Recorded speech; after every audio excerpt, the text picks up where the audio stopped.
All right, welcome back to the Her Advantage podcast. I have a very special guest with me today. We share the same initials. We share a lot of the same things, actually. I think we have our mums have the same names. I think your dad is the same name as my brother. Like there's heaps of like little idiosyncrasies. Uh, Mel K, how are you? I'm good, Mel K. How are you? Good, thank you. Unfortunately, he's not Mel K. He's Mel King. I am Mel K. So there's, if we get any confusion about Mel's going backwards and forth, just know that we are talking to one another, not ourselves. Um, what's been happening today, Mel? This morning it was a public holiday yesterday, so over here in the West. So today I did a bunch of PTs, which normally would be on a Monday, but they're on a Tuesday. Finished work at around 11:30. Rode my dad's scooter back home, which is only 8 minutes from my house to the gym. So just a quick scoot ride, and it's still like sunny as in WA at the moment, which is fun. And then just went to the sushi train with my wife and son. He's He, next door, so apologies if yeah, he smashes it. He loves like he'll eat the chicken and the rice, the avocado. Like he was even had these little, I think they're called Juliets or Juliennes or something, little bits of carrot, and he was mainly playing with it, but he was having a little bits and pieces of it. So yeah, I'm back here to do this. Say hello to you, and then I'm back at work this afternoon. So I'll go back for 3 o'clock. I have one PT, I'll train, and then I've got two classes as well. nice. I guess we should open with that. If you guys don't know who Mel is, Mel, and I'm probably going to put you up on a pedestal here, so just brace yourself. But Mel owns Athlete X, as he said, West Coast, Perth. And this gym, without a doubt, like I have been very fortunate to train at a lot of gyms around Australia. And it is not very often that you can walk into a gym as a stranger or as, an acquaintance and you instantly feel like home. How does it feel to have a title like that? Um, I mean, to be honest, it means I'm doing something right because that's what I want you to feel like.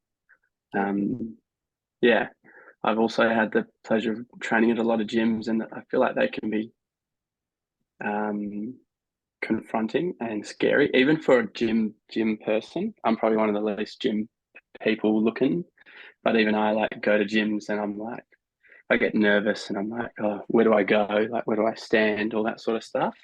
So to hear that someone has come into the space and it felt like home is ultimately what we're trying to achieve for anyone that comes in. So that makes my heart happy that that was your experience.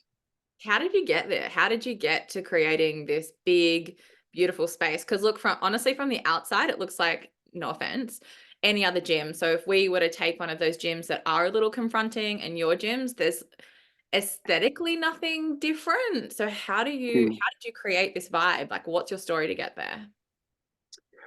Yeah, I mean, I always usually always say to people like the weights are the weights and the barbells are the barbells. Like they all weigh the same at any gym you go to. So like, anytime people are asking me about gyms, I'm like, the nice stuff is good to have if that's what you're looking for, but essentially most of the people that come to ours, that's not what they're looking for.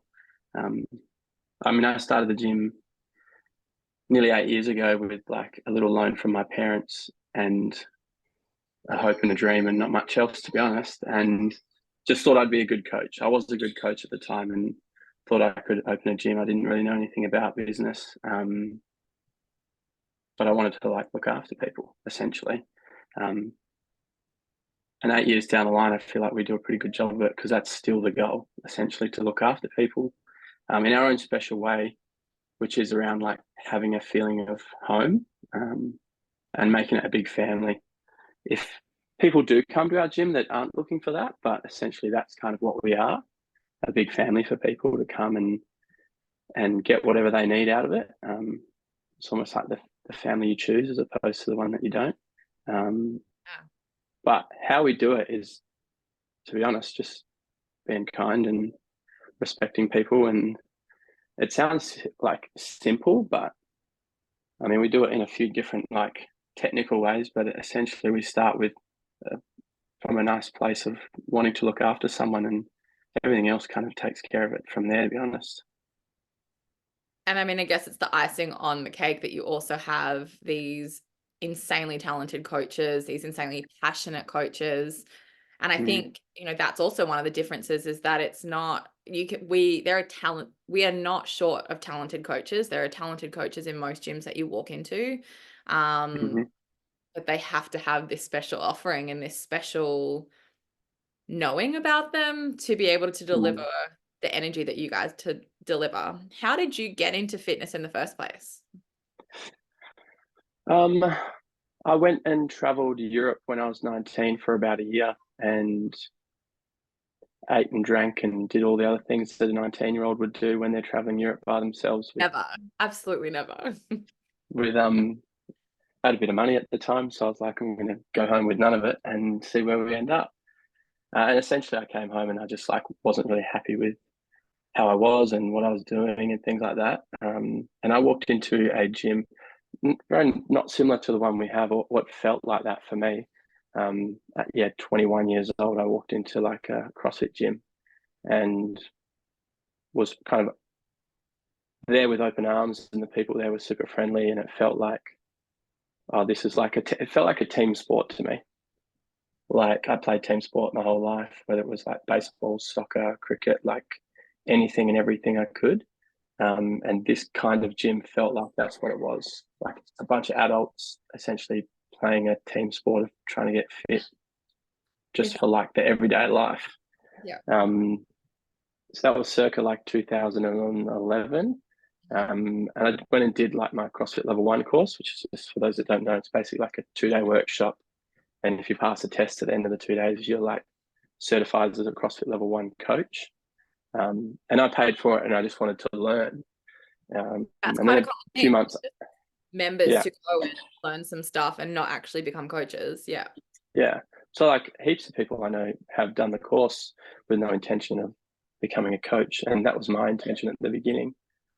I was actually, all right, what was I doing? I might have been a postman at that time, delivering like on a little red motorbike here in Perth. And I'd also done a bit of study. I was doing a diploma in graphic design, and then I went on to do a diploma in building design, and I was like going to become an architect. And also, whilst I was studying, I was training at this gym, and then I got an opportunity to coach. Never had coached before outside of like a little bit of sporting stuff here and there. Um, they needed someone. I was basically there every morning and every night. I used to ride my push bike from where I lived to there, which was about close to half an hour away. Train in the morning, get on the bus and go into the city to go to school, get the bus back home, train again, and then ride my bike home. The running joke with me and my now wife is like the only reason she joined the gym is because I was always there. If she wanted to see me, she had to come there. Because I got home and I was shattered, like I was rooted from training and riding everywhere. So she joined basically just to come and hang out because that's what I did at the gym. I was just hanging out there and like enjoying training and being around cool people. Um, and that's all, like that's where my sort of values of what a gym should feel like was born from. A cool place to hang out beyond like the 50 minutes to an hour that you train. Um, and just because I was there for like 6 hours a day. So I was like, just wanted a cool place where people could hang out. Poor And that's Caitlin. hopefully, yeah, I know. She did it that The she other. did it the hard way of me, like basically leaving at 5 a.m. and then getting home at 8 o'clock, eating dinner, and then being like, I'm going to bed now. So, yeah. So did she ride on the bike with you or did she have her own mode of transport? No, she had her own mode of transport. So yes, she joined. It was like I think it was after a Christmas party. People like got in her ear and were like, "Why haven't you joined?" Which like after a few drinks at a Christmas party, that's how all good sales and referrals begin. I was just gonna say Um, no. Yeah, all Christmas parties that I've been to, I swear that's the biggest member onboarding after that. 100%. I mean, there's a bit of liquid courage involved as well, so people are more willing to like talk it up about it's the best place in the world, and so that definitely happened to Caitlin, and yeah, track back to like nearly 10 years later, we both still train and love it, and yeah, it's just like a part of our life now. It's funny that I'm like feel often people will know me as the gym guy, um, but yeah, I just don't know how I've ended up here as the gym guy. You don't? Well, I do, obviously. I've worked in a gym for over 10 years now, but I don't really see myself as a gym person per I don't, se. yeah. I mean, don't get me wrong, you're fucking strong in multiple areas, but like, I think again, if you look at the community that you've built, the values that you bring in with it, it's so, like I said in when we were talking about this interview, it's so much more than a gym. You've really built a family home essentially. Yeah. But the fact you've got other family working with you in the building, but it's really a place for people to just come and hang out. Mm. Yeah. And I obviously people go there and train, which is like what we sell essentially, but it's like, it's also where like people have come when they've had hectic life experiences and they need somewhere safe to go. So not only is it a place where there is barbells and weights and stuff, ultimately, I think people go there because they know they're going to be safe, which is a big part of what we do. And if they have had heavy things happen to them, they will often end up there one way or another because they know that we'll look after them. How else has that taken your life? Like you've had the gym as a really big part of what you do. How Mm. else has supporting people in safe places come from that? Yeah, I mean, that's kind of been a continued evolution. I mean, as a zoom out, like I own the gym, my wife owns a coffee shop that's in the gym, and my sister, who people here might know has been on the podcast already, she's upstairs and runs physio Pilates, and essentially they're all safe places for people. That's kind of the point. Whether it's in a having a conversation or um, to train safely as well, like which can often not be the case. But yeah, how that's kind of manifested, I think back to like a few years ago, unfortunately lost one of my best mates to suicide, which kind of led me down the path to be like, oh, what the hell just happened? Why'd that happen? Which I'm sure a lot of your people could attest to. It's kind of touched a lot of people across the country. Um, it was a rough few months after that happened of my own soul searching, but also like losing more people that were like important to me outside of that. And I kind of was like, well, I need to kind of do something about it. So me and my kind of business partner at the time, and both Caitlin and his wife as well, kind of got together and were like, well, we need to do something here to sort of give back. And our version of it at the time was selling t-shirts and giving the money back to charity. Um, we connected to like a local charity here that's mission was to sort of improve the well-being and lives of young people across WA. The Kai Feller Foundation, which is like a WA-based charity, and essentially they're trying to manifest people's um, ability to have tough conversations. Essentially, that's what we do at the gym as well. Like we try to be a place where that can happen within the gym, whether it's um, athlete to athlete, coach to athlete, or whatever. Um, yeah, trying to have spaces, but also opportunities where people can actually practice doing that. I know for me, it was not something that I have practiced in my probably the first 30 years of my life, to be honest. It's only been like of the more recent years where I've been able to, firstly, myself try to do it, but also be in a position to try and um, work in fields and spaces that help manifest those conversations and sort of like just opportunities to give it a go. It's fucking hard to have tough chats, whether you're like feeling good or not feeling good. I suppose both ends of the spectrum of like celebrating, but also like, yeah, it could be mourning or loss or whatever. Like for me, both of those ends were really hard. I was very good at like sticking in that like neutral zone, and people probably think of me as pretty calm and level headed. And it's why I probably struggle to go either way apart from that, which is good as a business owner because you're riding the wave a lot of like shit month, good month, bad week, good week. Helps to be level headed, but yeah, it's a tough way to constantly live, and sometimes I feel like means you don't almost give like your fullest self to those around you that you kind of care about, whether it's your partner or your friends. That was where I was going to ask you the next question. Like, how do you look after yourself in all this? You know, we have Mm, women and I practice what's called the basics, which is really understanding our core needs and being able to fulfill that for ourselves. If you mm, are like you have a wife, you have a son, you have a business and you're involved in creating and nurturing these safe places for people, how do you look after yourself in all of this? Mm. Probably not as well as I could or should, to be honest. Like that's the honest truth is that like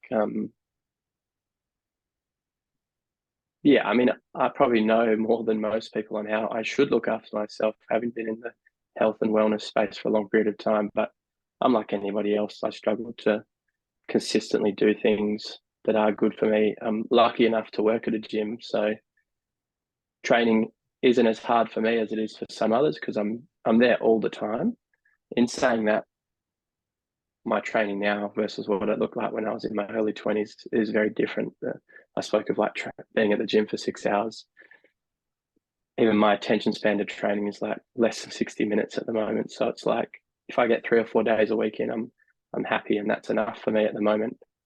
Um, Outside of that, the ocean's a big part of my life. I used to live 30 meters from the water, so as many times a week as I can get down there, I think that's probably two of the big things for me. It's been able to train and just get near the water. And I've been with my now wife for, I've known her for nearly 17 years and been with her for 12 of those. So we get to talk a lot, and she knows when I'm not in a good spot, whether it's because of work or things like that. So I definitely have someone that's like, I was going to say in my corner. She's probably more in my head than she is in my corner, to be honest. She knows when when things aren't going well, and she can kind of call me out on my shit. And I'd say I'm like relatively self-aware, but probably tends to happen before I can pick it up, and then she can sort of call me out on it, or even call me into it a bit more as well sometimes. I mean, it's always a learning curve, right? And it's always, Mm. like we talked about before, the ebbs and flows of it. Yes, I think other people pick up on it before we do, but it's also like, oh, that's a new point for us, or that's a new layer that we haven't understood before. It's never Mm. this, sitting in it is never there's not a, what's the word I want to use? It's not like a ceiling that you reach and go, oh, I'm there now. There's Mm. constantly new learnings Yeah, coming. I feel like just being self-aware is a good place to start. Of like that, you do have patterns and you do have like responses and things like that, and they probably, I know for me, like looking back at it when I was younger, I was a bit of a runner, so I'd like run away every month, and I probably still kind of my I have a yearning to do that. But when you have a wife, a son, and a business, that doesn't, you can't really run away anymore. So the pattern has been sort of broken, but it still is my auto response. If something's kind of too hard or too much, I'll happily just wander off or say nothing and sit in silence. Whereas yeah, that's hard for some people that care about you when you're like either distant or not willing to talk through what's going on for you. It can be a challenge for them because they either want to help or support, or even they might need something from me, but I'm not in a place to like give that, I guess, sometimes. So it's a part of knowing, but doing something is very different. It's like 30 years of doing something that's worked for you fine. Like I love many parts of my life. So my body sometimes says, "Yeah, just keep doing what you've always done." But um, yeah, not always the best motto apparatus or whatever it's called. Not always the best way to go about things, right? Right. You had a really good point there, and I'm trying to figure out how to articulate it. When I can relate to you on the running fact. I mean, hell, all my family's in Sydney and I'm in Adelaide. um, how do you, and it is a part of the self-reflection, but you've just said, you do have a wife, you have a business, you have a son, there's not, you can't just obviously pick up and run. But I think Mm, that how do you start to learn that point of, oh, I feel that, to not to actually just hearing it as opposed to reacting to it and actually picking up and running. And I mean, using that mm, example of your wife and your son is a pretty big, like, you're obviously not going to pack up and leave, but these happen on micro levels as well in our life. mm, totally. I mean, in saying that it's obvious, it's not always obvious. So like some people would be like, "Oh, grass is greener," stuff. You get in tough places in life, but it's not always as obvious for everyone, but it's obvious to me not to be going anywhere because I love them. But you can get into places if these things don't kind of, what's the word, get addressed, I guess, earlier in the piece. But I forgot your question, but Learning to distinguish between like, or even just sitting with that feeling of like, oh, I want to get out mm, of the situation to yeah. just sit in it for a little bit. Or Well, I think it's cyclical for me. Like I probably have, depending on the size of the feeling, like, but I would have an annual urge to like sell everything I own and run away. that's Like, business. That's yeah, so exactly. business. Yeah. So I think it's like more just like once you get through something once that's different to how you've always done it, it's like, oh, maybe I could do that again. And I think a big part of it is actually In the just, muscle, right? yeah, it's just another flex of it again, a different way of doing it. But I think a big part of it is like the auto response happens. It's similar to what I would say to people that are getting in like a cold plunge or an ice bath. It's like how your first reaction is free. You're allowed to like feel however you want to feel, and it can be cold, and it is that, and whatever else that it is. But like beyond that sort of first or even second reaction, like it becomes a more of a choice of how you react. Similar for me in my life of like I'm allowed to react a certain way because I've had 30 years of really perfecting how to do that. But if I actually act on it and choose to kind of do that, that's a conscious choice. And as an adult, I have to own that decision. But not always easy for the people around me to feel that reaction. But I can say I'm working on it and try to catch it before it happens. But I feel like there's a level of like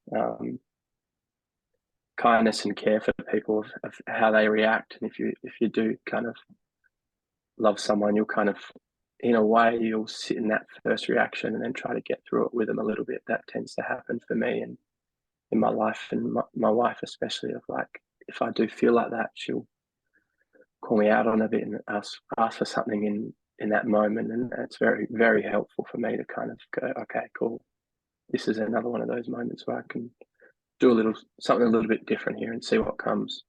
But essentially, like, I still react like that. So I'm not like a finished book and Are I've you got saying it all you're not sorted. perfect, Mel? There's no perfection here. Don't worry about that. But yeah, that's kind of it. Like beyond that, like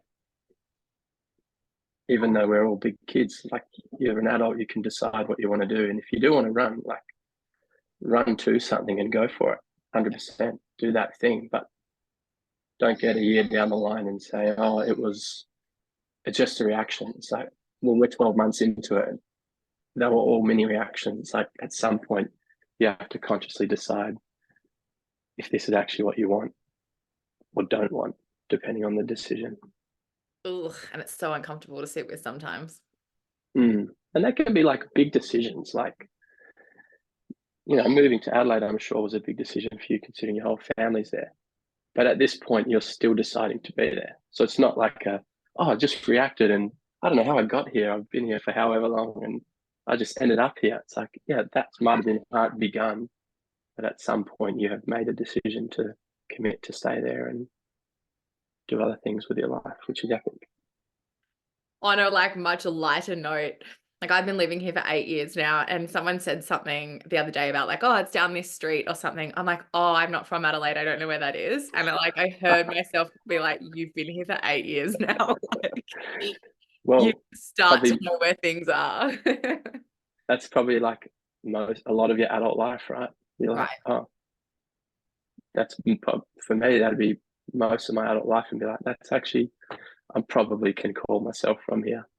But it Probably. just goes to show that you still, often most people still think of themselves as kids. So wherever you grew up is often where you believe you're from, which makes sense, right? That's where you grew up, became an adult, but you just live in Adelaide, but you're from Sydney. Like, Correct. well, Correct. I call myself an Adelaidean now, though. oh, good. Don't tell my mum that. But do you go for Adelaide football team? Oh, there's no, hell no. You could not pay me to follow the AFL. There you go. So still, hold strong. In a plot twist, I actually go for the North Queensland Cowboys. So, we're just going to throw another state into the mix to throw some more identity crisis into it. It's You know how beautiful. it is. Just full blend. Just let it all mix in. Exactly.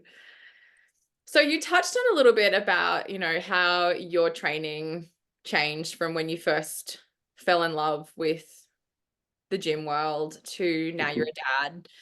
When people walk into the gym and, they might have been an athlete in a previous sport or first time ever walking into the gym, how do Mm. you help them understand consistency? Um, I think it's also often goal related. Like if they've never been in a gym before, like their goal might be just to kind of get there a couple of days a week and sort of when you're fresh in the gym space, like you do anything, you'll be sore for 2 days. So it's like that's just kind of comes with the territory of doing new things, right? Um, but if you say like I've trained for a while, I've done other things, and I want to sort of try something new or a new style of training, that might be a little bit different. Maybe they come in a few more days. Ultimately, consistency for me comes down to just probably the commitment that you made to yourself. It's probably the person that like people let down the most is themselves. But if you say you're going to go 2 days a week, just go those 2 days, and that's consistent. If you say you're going to go 4 days, then go those four, and that's your consistency.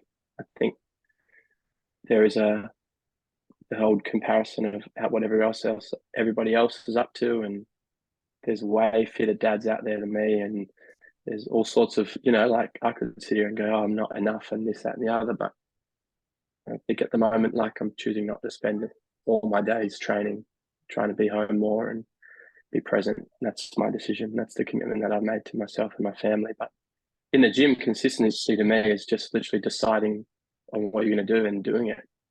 Not for anyone else, just because that's what you actually want to do. Obviously, a coach helping you decide or support you in that super beneficial Understanding, because you touched on something really important there. It's understanding what your values are and what's important to you. And right now, Dorian's just turned 1. You've got this beautiful family dynamic going on. So you, mm, like you said, made that conscious decision that this is really precious time to be at home. It's not important for me to be training 6 days a week, 6 hours a yeah, day. yeah, And fully recognizing and owning that for yourself. definitely. And I think that's a good thing of we're going back to like being self-aware enough you can have those conversations and decide whether it's just for yourself or for your family, like what does that week look like for you? If it looks like training 5 days a week because you're like if you're getting ready for your wedding and that's like a big day for a lot of people, like yeah, maybe you want to train 4 5 6 days a week because it's like this big build up and you're trying to like get to this amazing day that you want to have, but that's different to like supporting a newborn. So I think it's just having those conversations, whether it's with a loved one, with a coach, with one of your mates at the gym that you go to. I know a lot of people have like gym buddies. If you have a gym buddy that you can commit with, that goes a long way as well. So there's a commitment being made, not just to yourself, but to somebody else, which is always a good win. And I think if you're in that spot where, you're like, oh, I didn't get to the gym often enough, there's Mm, there is a really big point of comparison that you're not admitting to. Um, mm, or there's something that you're missing and nothing's for free, right? So if you did want to go to the gym 5 days a week, what's that going to cost you? And I don't mean financially, but what's that going to cost you mm. in life? And obviously, Mel and I are here to support you in being as physically active as possible, but not at the cost of, again, your mental health. Yeah. Uh, we said it before, like what you value, you will spend time there. So I can sit down with you and say, yeah, let's train 5 days a week. It's going to be the best. But if you just don't, like, if you stop coming, there's something else that's drawing you to that other thing. And it might be actually just where you want to spend your time. And that can be totally fine. Better to sort of acknowledge that and go, well, actually just want to be at home more than I want to be at the gym every day. Like that's actually not, that's a great thing, a beautiful thing. Like work hard to have an amazing family. I probably want to just spend a bit more time with them. That's fucking cool, Mel. That's really fucking Yeah, cool. yeah. How has, sorry, you go. No, that was Dorian. I Okay. promised you he'd make some noise next door. He's How throwing things at the wall. is he coming in? Does he need to come in and say good night? No, he's just making lots of noise. Okay.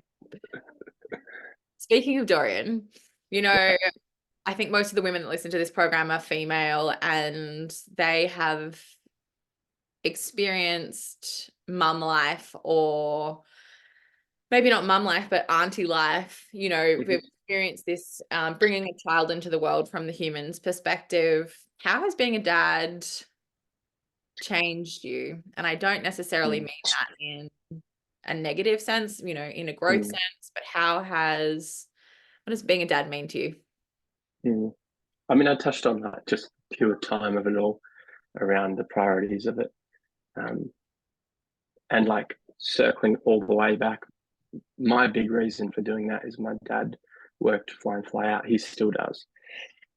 Pardon me. So like, spent a lot of time away from us. My mum was pretty much like not the sole carer. My dad still came home, but like, mum was there all the time. Dad not so much, in and out type of thing. And I think early when I was in my late teens, I was like, well, I don't want that for me. So it has been a design my life to be like this for a long period of time. Um, how my experience has been in becoming a father, um, fathering itself is challenging. Just it just is. It's really hard because you there's not really a rule book, and I mean, many people might like shit themselves when I say this, but I really have not read like many books or things on how to be a dad. I was gifted one book by one of my mates who's a dad and read it. And it was just more like personal anecdotes for people, like little short stories on it. But yeah, I'm not like a blog reader on how to perfect becoming a dad. Essentially, trying to trust my instincts and see how we go, which says more about my actual life than anything else. Um, the biggest challenge for me has honestly been like support for Caitlin. Um, yeah, like firstly, seeing your wife pregnant is challenging because she's like going through all the things that involves. Watching her give birth for 31 hours is a whole nother um, evolution of your respect and admiration for her. Um, but even beyond that, like the challenges that I witness of her trying to juggle being enough and doing a good job, whatever good is defined by an individual. But I don't know, I think our sort of family life is not like the traditional in that we both own businesses. Caitlin's not stopped working the whole time she's had Dorian, or um, so our dynamics in the house is very different to like a traditional family, and juggling what that looks like as far as like even financial conversations down to just who's looking after him day to day. Um, we haven't had chosen to send him to daycare, so it's like there's lots of moving parts that I sometimes catch myself and go, "Fuck, would this just be easier if I just went and got a job and she stayed at home?" It's that whole I don't know if that's actually easier or not, even though I've lived through the young version of what that looks like. Yeah. Um, it's like that auto response that I spoke of, like, oh fuck it, just go and do the other version of it. It'll be better. When I know that that's not the case for me, because I spent my entire life living that, and that was like not what I want for my son. But essentially, the hardest part for me has really been like juggling what that looks like for Caitlin. Um, So your biggest seeing struggle somebody, with becoming a dad was also the next level of becoming a husband, almost. yeah, like support for her, and um, I don't know, just even like fucking making sure she believes she's doing a good job, which is a challenge for any mum to think that she's enough and that worthiness and all that sort of stuff. Like just trying to make sure she knows that she is, because yeah, I know everyone that knows her would. 100% say that she is, and myself included. But maybe not hand on heart, she would say that of herself, which is I think your hard son to is hear. that as well. Yes. Yeah. But like, yeah, that's honestly the hardest part when you're seeing somebody that you love and care about so much, maybe not feeling like it's the old like I wish you could see yourself like I see you type of thing. And then that she'd maybe think of herself a little bit differently. So I'm sure a lot of the women that listen to this podcast have partners, and whether or not they have children or not. But I know that a lot of women struggle to ask for help, to ask for support. And Mm, I mean, it goes both sides. Like men, if they're constantly met with friction, kind of tend to pull away because they feel like they can't do anything right. So they just stop doing things at all. mm, How and I know that it's an individual case, but how would you encourage women to start having these conversations or asking for mm. help and support? How would I encourage women to ask? Yeah, I mean, it's the cliche of that the individual, but I feel like there's probably some universal things which would be like doing it before you need it probably comes to mind. Like just scheduling in quote unquote help weekly. Like make it just something that you do. Like where the help means you're like inviting a friend over for a catch up, or like for me and Caitlin at the moment, it's like making sure Auntie Alex is around, or her Caitlin has two brothers, so like having people come not when you need it, but just to come and help, just for the sake of coming. It's almost like schedule it in because you're gonna fucking need it at some point, so you may as well be well practiced at having it versus needing it. Yeah, that's a really good point to make. You may as well be, yeah, comfortable in having it there than when you're in Mm. your deep despair. Um, Mm. there's that saying as well, if you're not asking people for help, you're robbing them of the opportunity to be able to do something for you. Totally. And then you spoke about like the auntie role. Like my sister will gladly say this. Like she loves it. She froths being around Doring and being able to support Caitlin and I and see him grow up and things like that. So yeah, I think that definitely resonates. Of like, hey, you're not only are you asking for help, but you're actually gifting someone the ability to support you in a way that if you don't ask, it's really hard for them to just say, oh, like, I think you need some help. Let me come and help. It's like, that's really hard to do for a lot of people. Um, yeah, it's in those really tough moments. Like if you're in a crisis, like that's the fucking hardest time to ask for help. But if you're like, hey, on Wednesdays, like Mel's at the gym all day, can you come over at like 3 o'clock just so I can either like have a hot shower or like just be 10 minutes without him? Because that's what happens every Wednesday, as an example. Um, Wednesday is actually my day off. I look after Dorian, but as an example, like just scheduling that sort of help and support in, well, you don't have to think about it and it becomes second nature.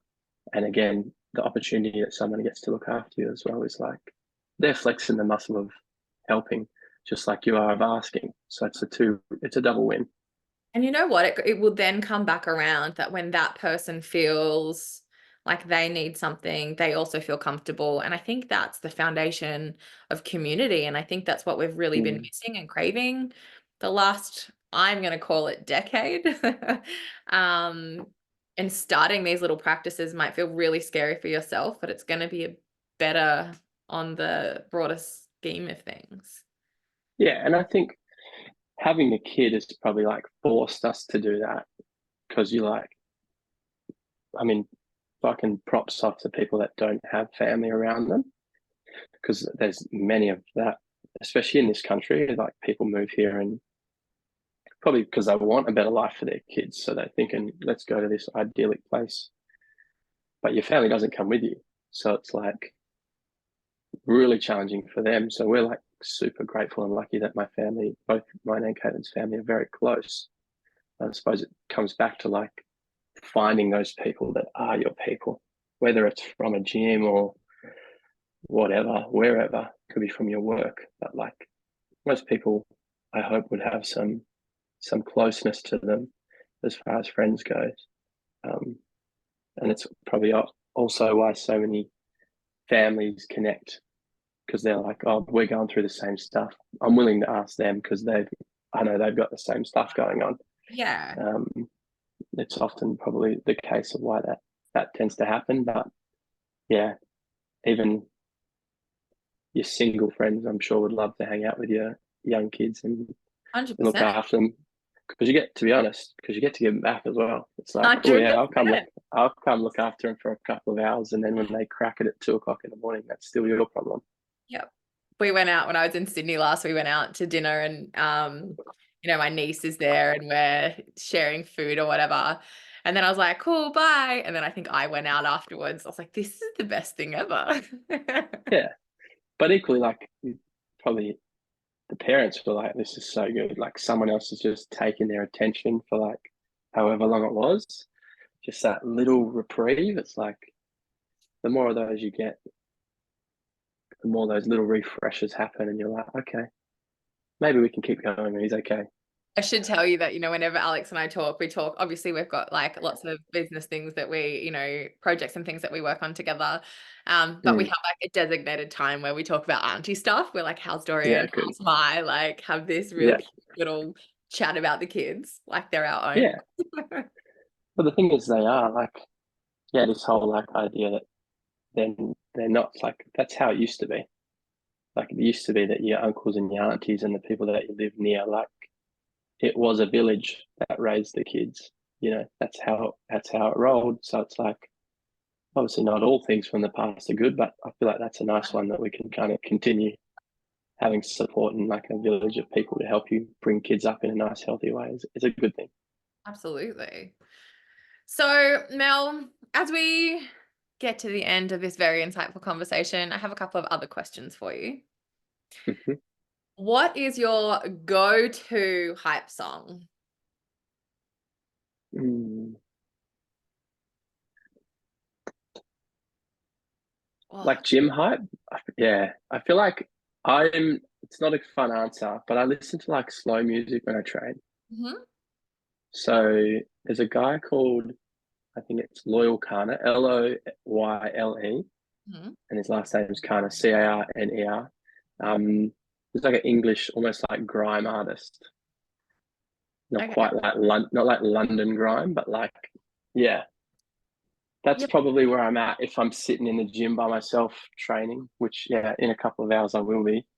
I'll put on like some like English grime music, to be honest, and that gets me going, and I'm ready to roll.